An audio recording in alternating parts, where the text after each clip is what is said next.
is orchestrating the impeachment as a way to get back in power. Paxton is accused of abusing the power of his office to help a political donor.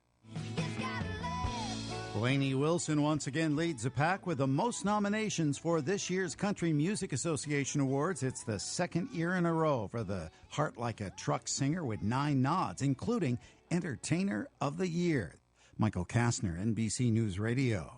Are you underpaid and overworked? Is a living wage and employee benefits like affordable health care more of a dream than a reality for you and your family? If so, it's time to form a union. Don't be denied the wages and benefits you deserve. Come together in a union with the power of numbers. A union is not a privilege, it's your right, and it will make a difference. Contact Teamsters Local 1932, a powerful and successful labor union in San Bernardino, by visiting teamsters1932.org/organize to start today. Now, here is the voice of the working class, Rick Smith.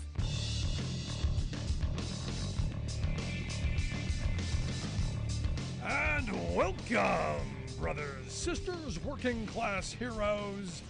This is the Rick Smith Show. Thanks so much for being here today on the big program. Lots to get to. Lots to talk about. The presidential primary, always fun, always entertaining. New Hampshire, always.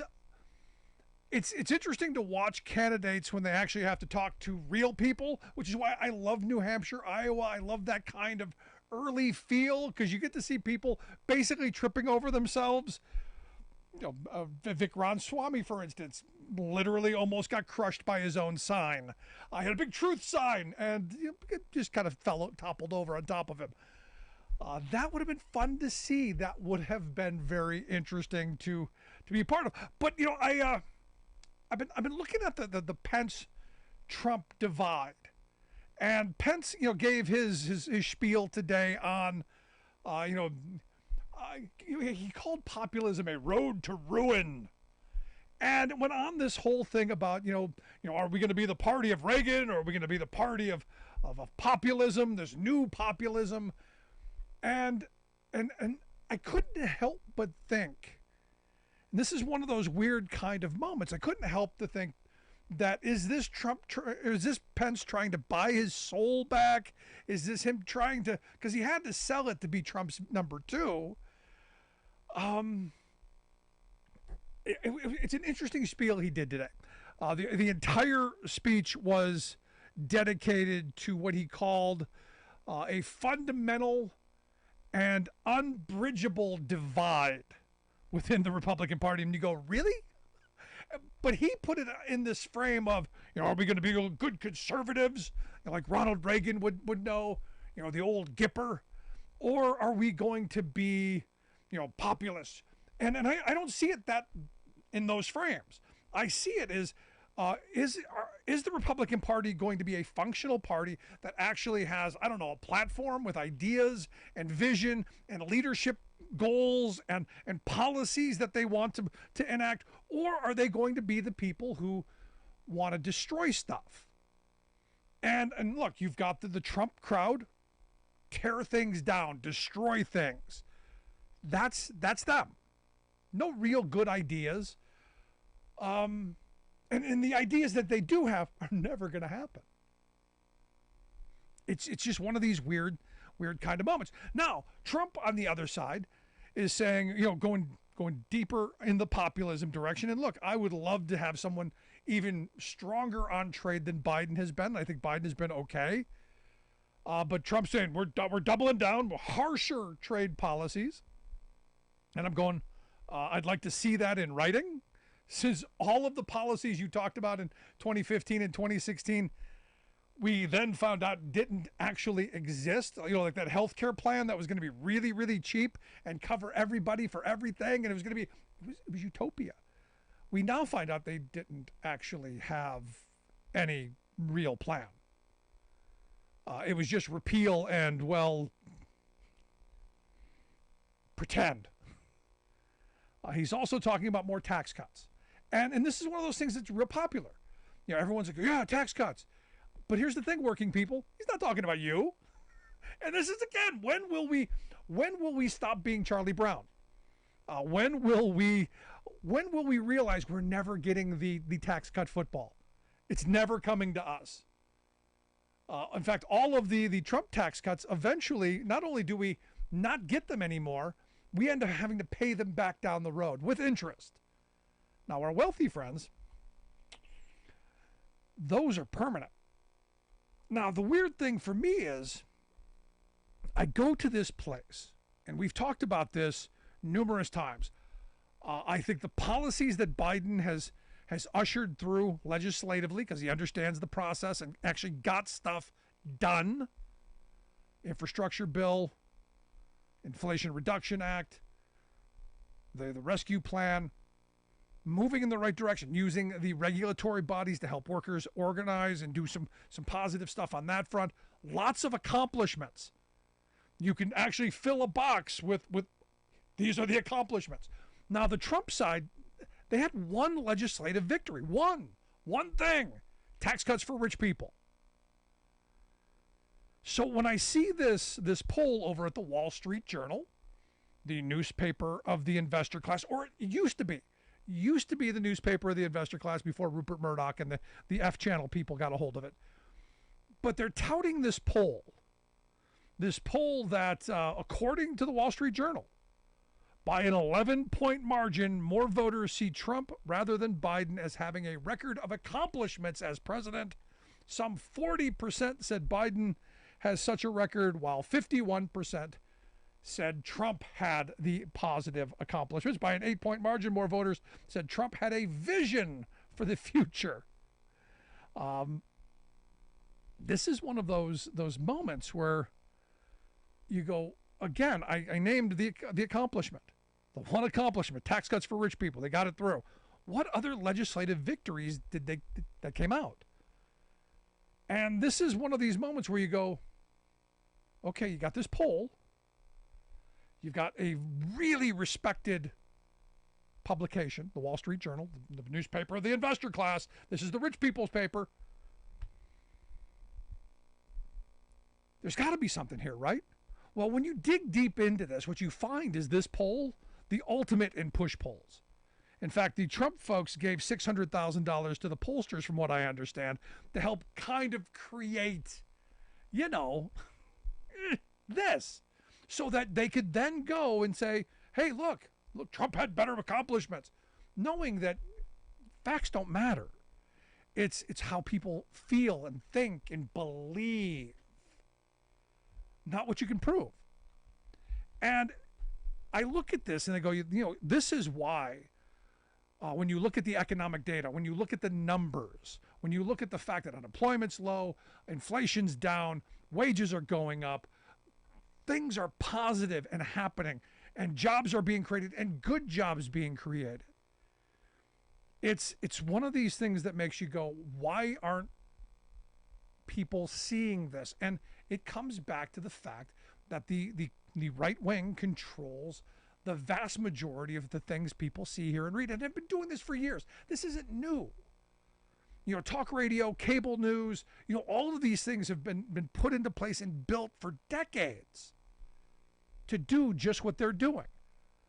Coming up with a BS poll and then and disseminating it to the masses through respectable outlets and not so respectable ones, and giving all of the outrage merchants, something to go, see, look, because it's all about the money. It really is. It's all about the narrative that they keep pushing, which is why you don't see them talking about, you never see Republicans talking about policy. They always talk about emotional things, narrative things. They always talk about tax. This week, just amazing to me. Tucker was talking about Obama's a crackhead, a gay crackhead. And you go, what? What orifice did Tucker pull this out of? Now, here's what he understands. He understands for his base, for a certain segment of our population, it's like high school all over again. That's all they want to hear, the attacks. And why I know this is BS, and I remember arguing about this years ago while Obama was in office, had a pastor come on the program years ago. James David Manning, his name was. It's an interview I will never forget, because I had a pastor telling me all of these allegations about Obama and how, Larry Sinclair and crack and, all this stuff. And it's one of those things where I said, well, pastor, those rules that you seem to want everywhere? Can you tell me what they are? Can you tell me those commandment things? Because I think you're breaking one of them. I went to school. I learned the 10 Commandments. One of them, bearing false witness, that's one of the 10. Now, he clearly did not and could not tell me what the 10 were. He wanted to read them out of the Bible. And I said, no, I don't want you to read them. I want you to tell me. Tell me how you see them. What are they? What are these rules that you hold so sacred? And, the fact that you're claiming he's a crackhead. Look, I don't know any part-time crackheads. I've known people who have been addicted to crack, and it's not something you do on the weekends. Had they come up with any other drug, I'd go, yeah, maybe. But not that one. Not that one. But here's the thing. It's not about fact. It's not about reality. It's about tainting people's minds. Oh, just asking questions. For instance, you got Megyn Kelly. Remember Megyn Kelly was over on Fox News. Trump attacked her, something bleeding coming out of her eyes and stuff. And then she tried to pivot to be, like an actual news person. Tried to get a gig over at, I think it was NBC or something. She's now lunatic fringe, right-wing crazy, and now, but she's now saying, hey, look, Obama's really running the country. Biden's just a puppet. It's Michelle and Barack who are in the basement. And she said, the reality is the reason that people really hate Michelle Obama is because she hates America. And you go, explain to me why this is popping up now. It's popping up now because the economy's doing pretty good. Country's going in a positive direction. Things are getting better for people, and they can't have that. They got to keep feeding the outrage. You got to keep getting people ticked off. You throw Mike Huckabee into this mess. He just said that this could be, if Trump loses, could be the last election decided by ballots instead of bullets. And you hear this from the right all the time. And I'm going to tell you this right now. There's never going to be a bunch of militia types marching in the streets. They're cowards, the most of them. They're not going to be lining up with their ARs. They're going to talk a tough game. They're not going to do it. Because you know why? Because they're seeing what's happening to all these people who tried something on January 6th. They now know that there are consequences for stupidity. But here's the thing. What the Huckabees of the world want, what the crazy right-wingers of the world want, is that lone wolf, that one guy, that Timothy McVeigh, that extremist, that radical, that they know who they're talking to. They're not talking to the masses. They're talking to a handful, a select few, the dim. And this is what's frightening about these people, because they don't care about you or me. They don't care about the future of this country. They don't care about if we're doing well or not. They care about their bottom line, their money. It's about the money. It's all it's about. And that's what's really sick about this. They wrap themselves in the flag and pull this false patriotism stuff, all the while cashing checks and going to the bank, because that's all it's about. And the sooner we wake up to that reality, I think the better off we're going to be. So for me, this election, really important. And pointing out how well things are going, I think, is a big part of this. But also pointing out the fact that, you got Trump who's promising retribution. He's promising he's going to come after anyone who disagreed with him. Me. You. Us. I want to hear your thoughts. Email me, rick@thericksmithshow.com. Going to take a quick break. Right back after this. Stick around.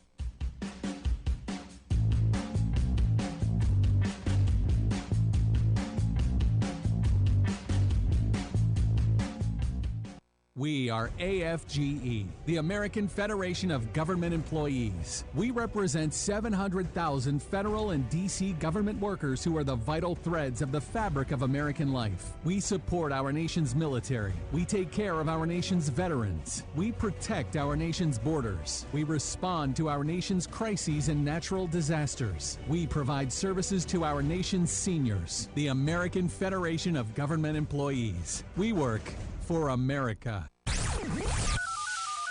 The phone lines are open. Give Rick a call at 1-866-416-RICK.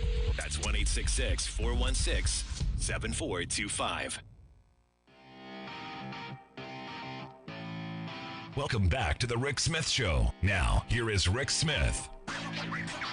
So Triple Skiltskin was on the radio with Hugh Hewitt, and said he wants to debate the Duchess of Sussex, Meghan Markle. Why would you want to debate Meghan Markle? Why? But he says here it's because he didn't like the way she dealt with the Queen. He said he became very friendly with the Queen. The Queen hated him. But she was an incredible woman at 95. She was so sharp. She was 100%. She 100% hated him. When you watch Biden, you say this is different planet. But they treat her with the greatest disrespect, and I didn't like it.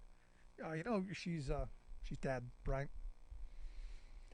Let's go to the phones. Got Kurt on line 1. Kurt, how are you, man? Okay, thank you for taking the call, first of all. But, hey, the minute Meghan Markle says, just give me the time and the place, Trump will take that fat body of goo and run and tuck tail at Mar-a-Lago. I don't doubt that. I think he is a coward, and it is what it is. And the biggest thing he's afraid of more than anything else, because these are the people taking him down, are strong black women. Yep. Well, I hope she takes him up on it. I hope it happens. I hope so, too, and I hope she calls his bluff. But what I was calling about was you were talking about Tucker Carlson in an X interview with that dude that said he had sex with Obama and did cocaine and stuff. You notice the one thing crack. You notice the one thing Tucker Carlson omitted from that statement? What's that? He said, well, I can believe this because he took a lie detector test. Well, he failed to mention that this dude failed that lie detector test because, you can't let the facts get into the way of a good story. No, it's a diversion. It's all about, continually to push out all kinds of craziness to divert from reality. And look, it works. It works so well because, most of the people that I know, that's been on their tongue. Obama's running the country, and we're having crack. It's crazy. It's crazy how successful it is. And God forbid, Barack Obama didn't wear a flag lapel pin with a tan suit. Be in front of a Muslim prayer rug curtain. Oh, I forgot about the Muslim prayer rug. Oh, and he didn't wear his wedding ring certain times of the year because I believe there was a guy from Canton, Ohio, at a Trump rally back in 2016 saying that Barack Obama doesn't wear his wedding ring certain times of the year because that's a Muslim practice. Yeah, that I don't know. Well, I don't either, but this is the kind of course, these are the same people who also said, I want to get down to the bottom of why Barack Obama wasn't in the office on September 11th, 2001. He was probably out playing golf, and I'd sure like to get to the bottom of why he wasn't on the job. Yeah, I've heard that one too. And, it's funny because I remember my sister, she's a big Trumpy, and I don't know where my parents went wrong with her. But anyway, we were telling her about that segment. It was actually a Daily Show segment. She goes, they have to edit that to make those people look stupid. I don't think so, because have you ever watched any of those live rallies of rally-goers on, say, Right Side Broadcast Media Network or Newsmax or anything like that? These are people that genuinely believe those kind of stupid things. I don't think that's editing. I think that's the real deal. Kurt, we got flat earthers. There are people who believe the earth is flat now. Exactly. So nothing surprises me anymore. You got anything else? No, I'll let you go to Alice on mine too. Appreciate it. Thanks. And you got it. So there you go, Alice. Kurt's brought you on. What's on your mind? Well, all I wanted to say was, first of all, thanks, Kurt. Second of all, this right wing and the Republicans and their total denial of facts. Can you imagine them involved? They're on the jury duty, so we're not going to listen to facts. We're going to go with feelings. I mean, isn't our legal system set up on facts? But obviously none of that matters. last night I went to a borough meeting. Our little hamlet is run by five members, and four of them are Trump Republicans. And one of them was saying, "Well, I don't think anyone ought to be allowed to appeal after they've been declared guilty." And I was there. My neighbor was there, and one of our other friends was there, and he's sort of an independent. I'm liberal, and she's old conservative Republican, and we all just kind of looked at each other, shaking our heads like, okay. So yeah, there you go. Yep. But have a good evening, Rick. Thanks, Alice. Appreciate it. No, the sad reality is the crazy is taking over because evidently on that side of the aisle, basic understanding of how things work doesn't matter. It's really just out and out a popularity contest. And look, we talked about Marjorie Three Names, and I pray that she's not as stupid as she looks. But I the proof is what it is. When you say that during the Ice Age, she wants to know how much during the last Ice Age, how much did government tax people, and what did governments do to melt the ice for the next Ice Age? You go, where do you go with that? When someone says something like that, where do you go? When they're that detached from any bit of historical knowledge, any bit of reason, how do you participate in any way of figuring out how to rule a country and in this wonderful experiment of self-governance? Yeah, I don't know. When facts don't matter anymore, what do you get? But here's the thing: it's well worth watching. I think we need to pay more attention, especially folks who don't vote. I think we want to pull them into reality, because understand, this next election, all of the good things that have been done on the economy front will be undone by Trump. Everything that Biden has done will immediately be undone because, well, you have to, because it's red hat, blue hat. But more importantly, it's going to be and I've got friends who are, on the far fringe of saying, it'll be the last election, Trump will make himself king, all this stuff. I'm not going down that path. What he's going to do is there will be retribution. There will be, this will be the new norm. Every time there's a change of power, there will be figurative blood. There will be, prosecutions and all of this stuff, because he wants retribution. Now, here's the thing, and this is where I get these people say, well, they're going after Trump. They've weaponized. No, he broke the law in big, enormous ways. Our system is working exactly as it's supposed to. Now you go, well, we're going to impeach Biden. And I'm going, go ahead. In fact, you had John Fetterman who said, go ahead, knock yourself out. Impeach him. Go ahead. In fact, he said, and I don't know that I can say this, John Fetterman, U.S. Senator John Fetterman said, go ahead, do it. I dare you. If you can find the votes, go ahead, because you're going to lose. It's a loser. He went on to say it would just be like a big circle jerk on the fringe right. I'm not sure that I'm allowed to say that. But a U.S. Senator said it. He says sometimes you got to call their BS. He said the actual word. And if they're going to threaten, then let's see it.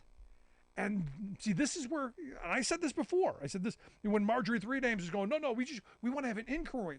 No, you don't get that. Just have an inquiry. Go do it. Introduce your articles of impeachment and impeach the guy. Go ahead. Do it. I don't know. Am I going to get in trouble for that?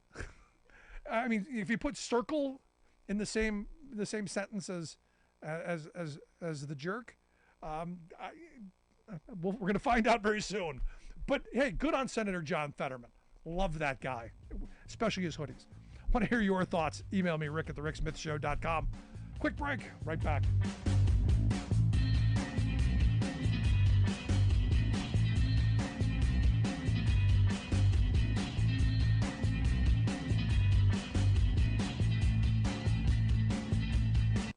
Smith, and this is Labor History in 2. On this day in labor history, the year was 1934. That was the day that became known as Bloody Thursday. 7 striking workers were shot dead and another 30 wounded at the Chicola Mill in Honapath, South Carolina. The Great Textile Strike of 1934 had started on September 1st. The 22-day strike spanned the eastern United States from New England to Georgia and involved close to 500,000 workers. The main issue was the dreaded stretch-out, increased workloads at the same or even reduced pay rates. Striking textile workers implemented the flying picket squad tactic employed by Minneapolis Teamsters earlier that summer. Hundreds drove from mill to prevent scabbing. Mill executives across the Piedmont were stunned and terrified at the strike's effectiveness and the workers' militancy. Strikers at the Chicola Mill had formed solid picket lines at the gate when scabs and special deputies, armed by the mill owners, opened fire. All 7 were shot in the back as they tried to escape the hail of bullets. According to a New York Times article the following day, the killings marked, quote, the beginning of the second bloody phase of the strike as one town after another reported completion of preparations to resist the flying squads and the picketing activity of the strikers. Frank Beecham, the grandson of Chicola Mill owner and mayor of Honapath, Dan Beecham, has worked to unearth the history of the massacre and apologize for his grandfather's cruelty. He notes that, as in many southern mill towns, after the strike went down to defeat, those who struck were fired and blacklisted. Those who retained their jobs essentially took a vow of silence, never to discuss the strike or the massacre again. Labor History in 2 brought to you by the Illinois Labor History Society and The Rick Smith Show. For more information, go to laborhistoryin2.com. We human beings sometimes do some terrible things in pursuit of the almighty dollar. But to our credit, one moral line we humans don't cross is to profiteer by gouging sick people on the price of medicines their lives depend on. Unless, of course, you count executives of giant pharmaceutical corporations as human beings. Gouging patients is their preferred business model. It's a scream, then, to watch Big Pharma fall into a sky-is-falling fit over our government's long-overdue move to give us patients some bargaining power over this monopolistic industry. Under President Joe Biden's anti-inflation policy passed earlier this year, our Medicare program can now negotiate drug prices on our behalf. This will drastically lower what you and I are now forced to pay to the profiteers. For decades, Congress has coddled the corporate gougers, who maintain by far the largest lobbying army in Washington, allowing them to manipulate the patent laws and rig the system. Thus, we Americans pay 2 to 3 times more than people in other countries for the exact same medicines.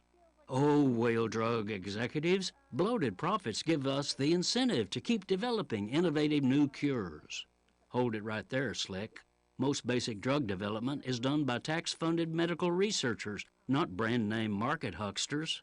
Mega drug outfits like Johnson & Johnson, Merck, and Bristol-Myers spend more on advertising, exorbitant executive salaries, lobbying, and big stockholder payouts than on research. Still, these same greedhounds are suing Biden, howling that making them negotiate is an unconstitutional taking of their income. But hello.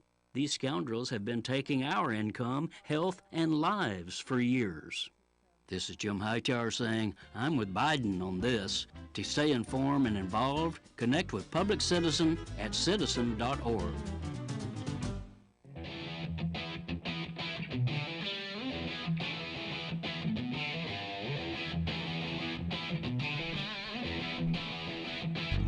Welcome back to the Rick Smith Show. Now, here is Rick Smith.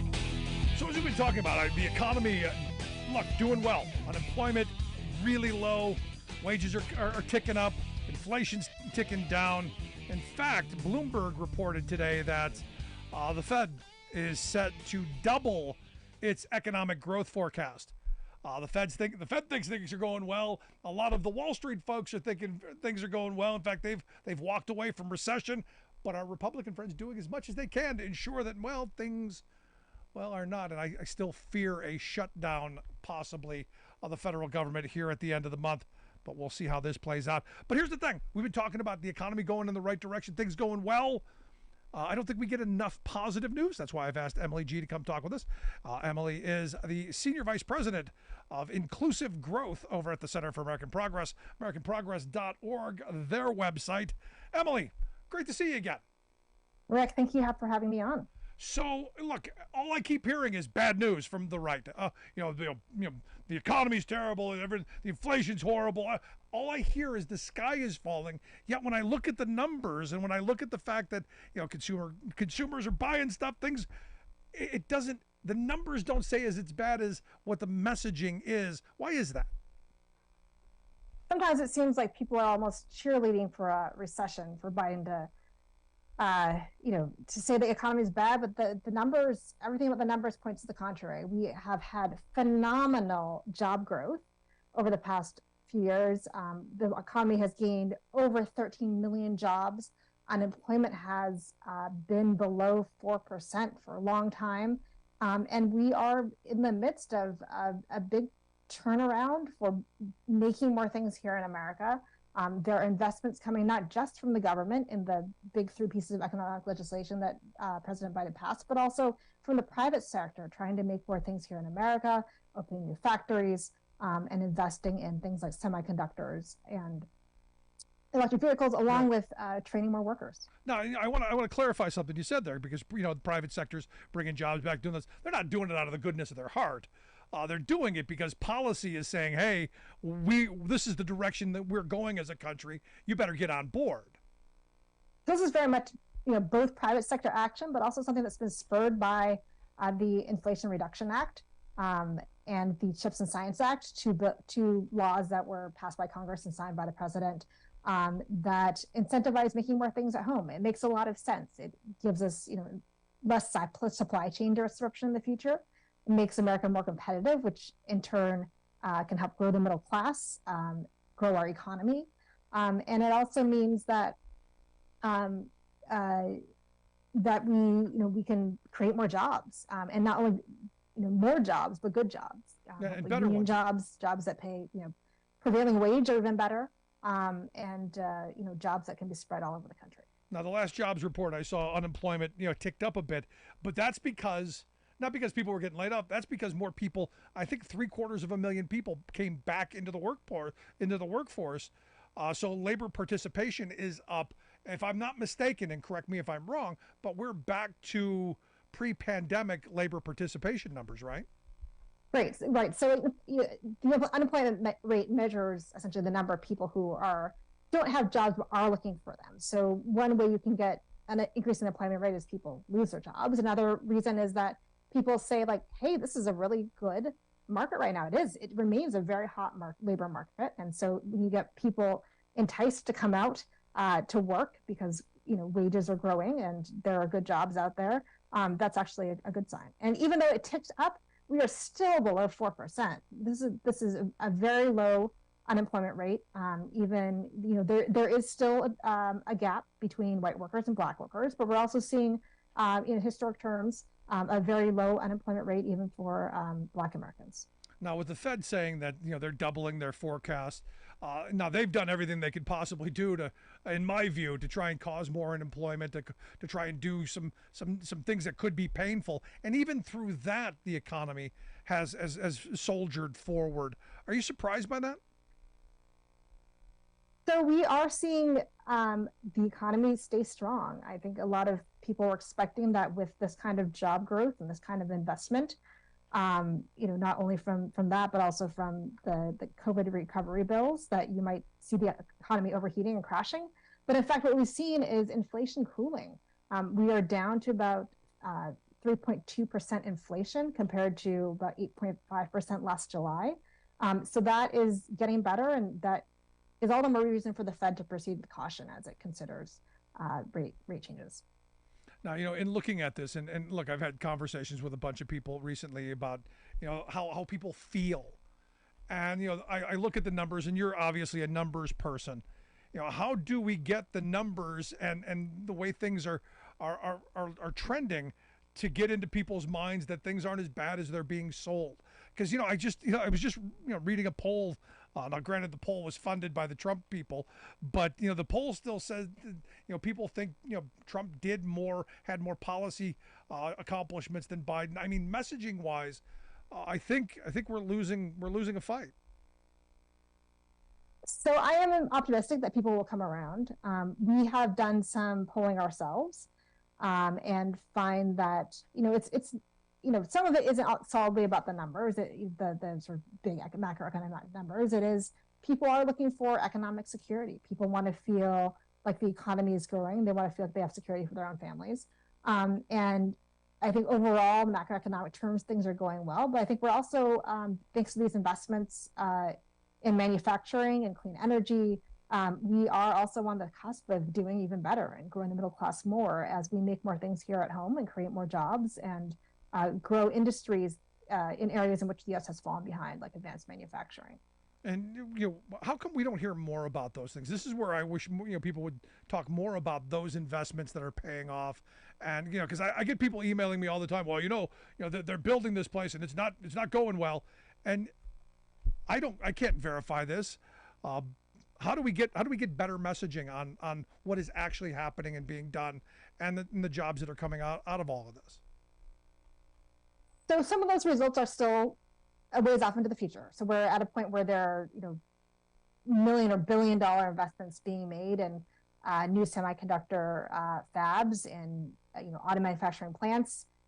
Those I think in terms of economic measurement, those are most clear in construction of manufacturing plants.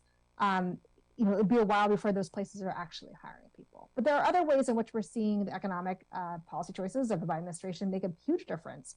One is lowering the cost of broadband. Another is lowering the cost of prescription drugs.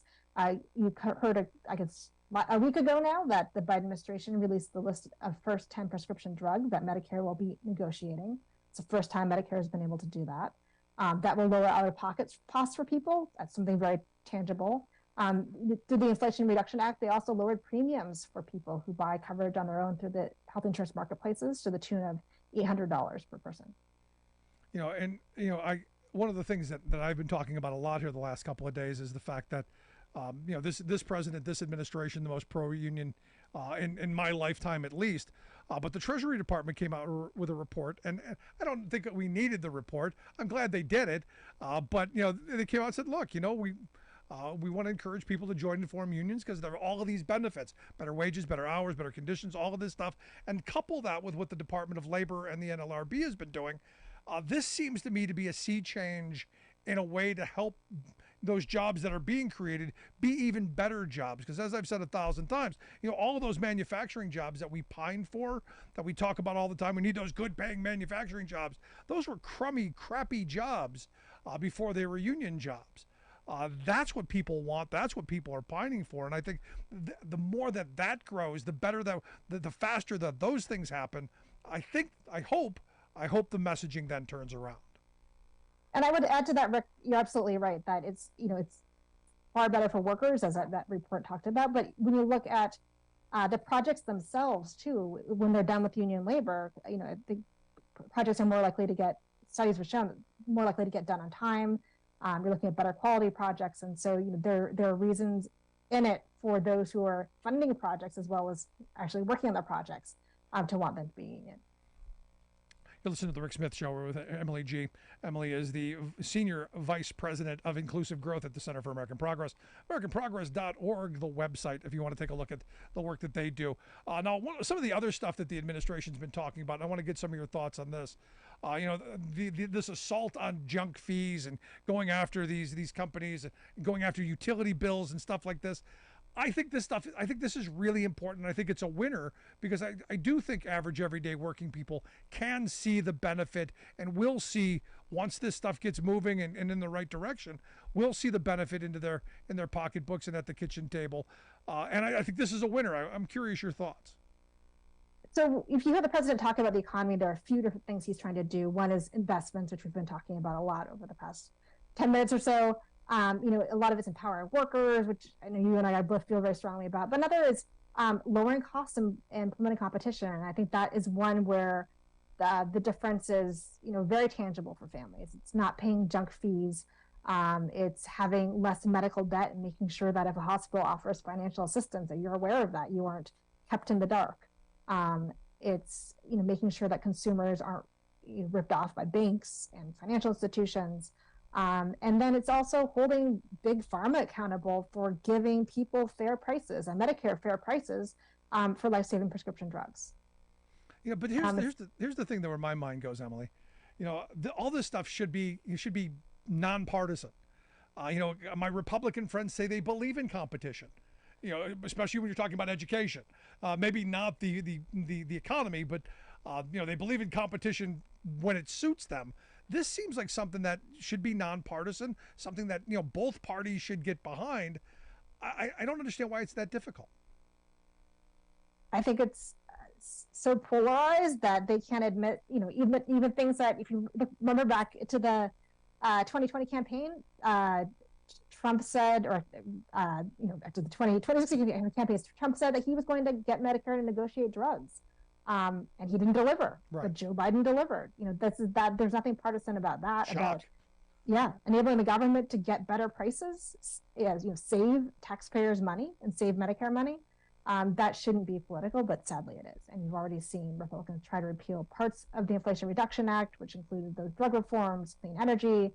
And they're also trying to cut funding for the IRS when we know that additional funding for compliance will help lower, will help raise revenue for the government on that. So how do we get that message? How do we frame that? Because everyone hates the IRS. Everyone hates paying taxes. Now, look, I think it's the price of admission to be a citizen in this country. I mean, if you want roads and bridges and police departments and all the socialist stuff that we have, you got to pay for it. It's got to come from somewhere. So it's the price of admission. But you get a lot of people. We've been trained like Pavlovian dogs. You hear the IRS, and people start to foam at the mouth. So if you look closely at what is this is actually going to, some of it is to people like you and me, who maybe say be owed a refund or need to refile some paperwork. I had to it could be months or years before you heard back from the IRS, and they've dramatically brought down the times in which they're able to respond to people. It's a customer service function. We should be able to call and get answers. We need to know about what's happening to our money.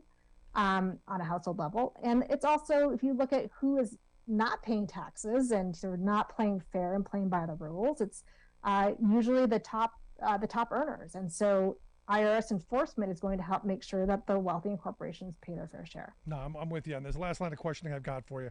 If you're making the elevator pitch on how well the economy is, what is that pitch? Because I get people go to ask me all the time.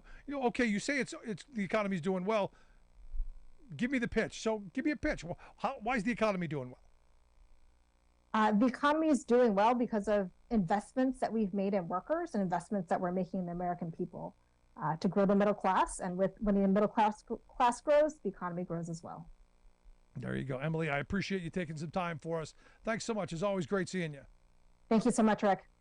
Emily G., she is the vice president of, senior vice president of inclusive growth there at the Center for American Progress, americanprogress.org, the website. We'll get links out on social media. I can take a look at that. Want to hear your thoughts? Email me, Rick at thericksmithshow.com.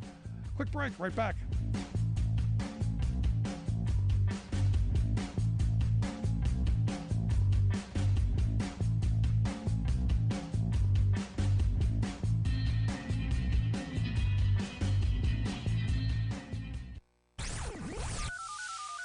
The phone lines are open.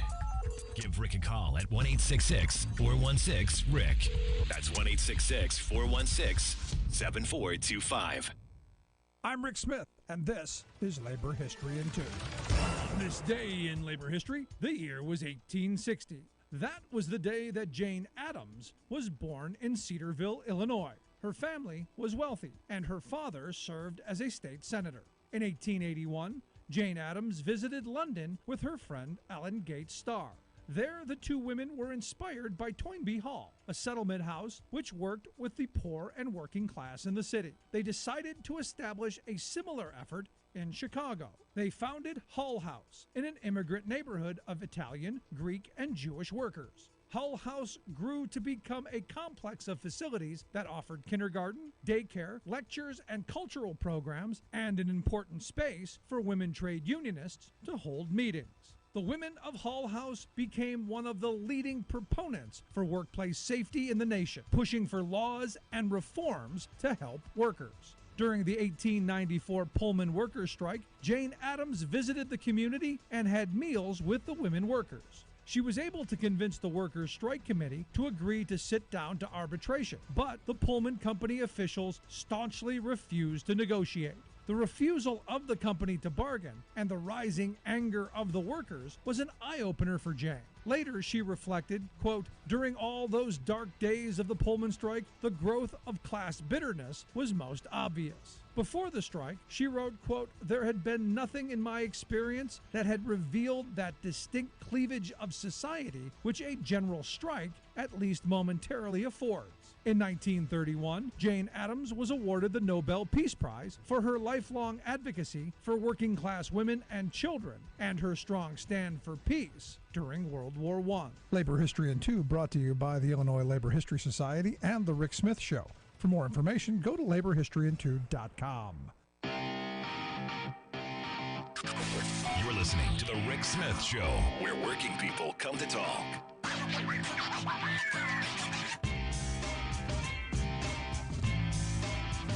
So the Mexican Supreme Court decriminalized abortion nationwide today.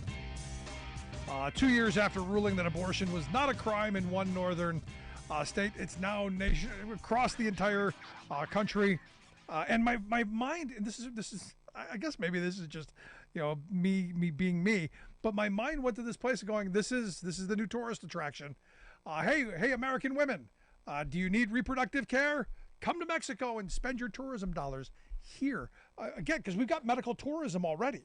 People are already going to Mexico to get health care. People are going to India to get health care.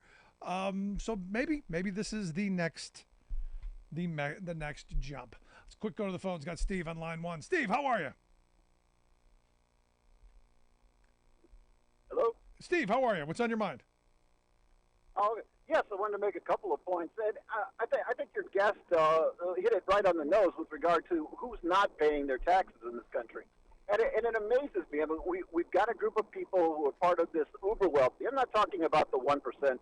To be in the 1%, for people who don't know, it's about $750,000 a year. I'm not saying that's a small amount of money, but we're not talking about private jets and homes in 3 different countries on that kind of money. I'm talking about the uber wealthy, people with hundreds of millions, billions of dollars. And when it comes to these individuals, I mean, the tax code is already rigged in their favor. But nonetheless, it just goes to show you what the mindset of what greed can do to some people. Because beyond the fact that it's already rigged for you, you still have to find a way to cheat so you can keep even more of that money. Yep. And unfortunately, I think a lot of these people have short memories, or never took a history class. I mean, since the late 19th century, 3 times in this country's history, the left has capitalism from people who wanted to burn it down. These are people who wanted to show up with the pitchforks and the torches, on the front lawns of the people who had everything. And it's only because we managed to renegotiate the social structure and economic structure in this country that said that, you know what, you still get to be rich, not quite as much, because you got to pay some more in taxes, and other people get to share in some of the wealth that they actually helped to create in this society. And guess what? We don't burn down your house and take everything. Yeah. And that happened several times in the 20th century, in the late 19th century. But, you can push people only so far, and then it's going to happen again. And I just don't know that these people understand that. Sooner or later, somebody's going to wake up and say, okay, you could support a family in 1969 working in a steel mill here in Chicago, and you could buy a house and go on vacation and send your kids to school, and this is one person working. Fast forward 20 years, and all of a sudden there are 2 people in the home working, and we're comparing incomes from those 2 different periods as if there's still just one person. No, this is the annual household income. And now we've actually managed to squeeze kids in there who are no longer working like when I was younger. I was like, okay, I wanted to buy my first car. Okay, you're going to have to make a contribution, according to my dad. We're talking about kids who are working to buy themselves a pair of shoes to start out the school year, to buy a jacket that they need in order to keep from freezing. So, I mean, we've run out of essentially other members of the household to throw into the workforce. So at some point, something's going to give in this country. People, you just can't use up people. Chicago is a great city, but people don't always know that a lot of the things that you look across the skyline and see were built on the backs of people whose lives were used up. Long before we had labor laws and long before we had protections, you went to work when you were 12, 13, 14 years old, and you might have died at that workplace 40 years later. And you worked 12 hours a day, and you worked 5, 6, maybe 7 days a week. And that's what built cities like Chicago and New York and a lot of other places. But again, it's the wasted lives. These people never took a vacation, never had a decent meal or medical care. You just lived and you died in misery. And is that what we really want, or do we want to fight for something better?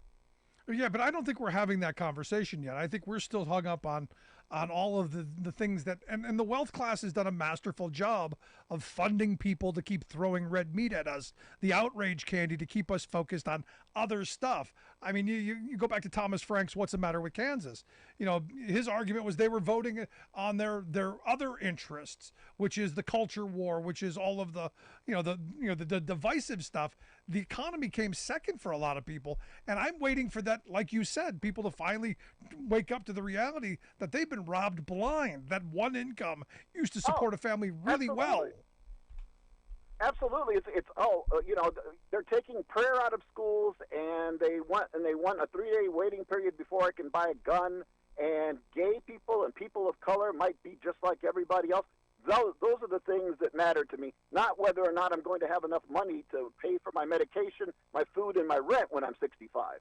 You know, I mean, again, you're right. They did a masterful job of diverting attention from average people to issues which in no way, shape, or form are going to manifestly affect their lives on a daily basis, and away from those things that really do. Yeah, I'm still shaking my head today over the Tucker Carlson, reviving the Obama, crackhead gay story. It's just incredible to me that we keep falling for it over and over and over again. And I know the quote attributed to Jay Gould, I can pay half the working class to murder the other half. They're not even paying anymore. We're just doing it to ourselves. Oh, absolutely. And, whatever existed that worked for them at one time, they'll bring it back. And, of course, they've managed to convince a lot of Americans that you don't need higher education. In fact, it's nothing but a place where you're sort of socialized to be, a part of some giant conspiracy to overthrow the United States by a bunch of leftists. And instead, you can become a billionaire, the Mark Zuckerbergs and Musks and Bezos of the world. That can just be anybody. You don't need any kind of education. You don't need any kind of training. You can just miraculously become a billionaire because you're just so hardworking, because that's all you need in the world, just to be hardworking and committed, and the American dream can be yours, which is utterly ridiculous, as if our great-grandparents didn't work hard, as I alluded to earlier, when they were working 12 and 15 hours a day. Yeah, they were working hard. Nobody was paying them, and your only choice was to go down the street and get another job that was just as bad as the one you had, because there was no such thing as unions, no such thing as power, and when people did try to organize, they were murdered in the streets, literally. There's a reason why so many things in this country are named after Carnegie, because the man was directly and indirectly responsible for the murder of untold people. You are spot on correct. And it's history and things that we need to, I've been arguing for years about the education system, not talking about labor's history and the fight for the fight for the 8-hour day, the fight for weekends, the fight for, the idea that I'm working to live, not living to work. You're spot on, Steve. I appreciate the thoughts, man. Always good stuff. Thank you. Seriously, I mean, that's the issue for me, and it's always been. Anyone who's listened to this show longer than one day knows, for me, it's the kitchen table economic stuff. All of that divisive stuff, don't care. I don't. I want you to lead your best life. You want to dress up and do a drag show for your friends, God bless you.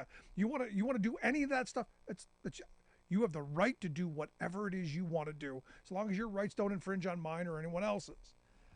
And I think we got to go back to that. When my grandfather always said, "Don't worry about me, worry about yourself." That's the mentality on those outrage issues. I think what we should be doing is fighting to make sure that we get a slice of the pie, and not the crumb.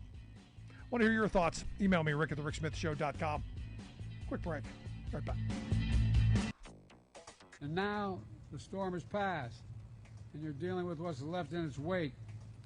Your nation has your back, and we'll be with you until the job is done. President Biden in disaster-stricken Florida calls on Congress to act after summer of climate disasters. I think I could be trapped here for a couple more days. Nevada's Burning Man becomes newest victim of climate extremes. Plus, fossil fuels are a requirement for human prosperity. Drill, frack, burn coal, embrace nuclear. 2024 presidential campaign kicks off with more denial and more delay. And less DeSantis. All of those stories and more straight ahead from BradBlog.com. I'm Brad Friedman. And I'm Desi Doyen. Stand by for 6 minutes of independent green news, politics, analysis, and snarky comment. Nobody can deny the impact of climate crisis. Nobody intelligent can deny the impact of the climate crisis anymore. That's better.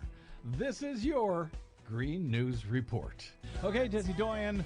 Well, it looks like the climate denial does continue even after an insane summer. We're now officially in fall. Everything should be fine now, right? No, unfortunately, it won't be because the summer of extremes is just as extreme and getting extremier. Uh-oh. 2 historic hurricanes hit the U.S. on both coasts while we were out, and new record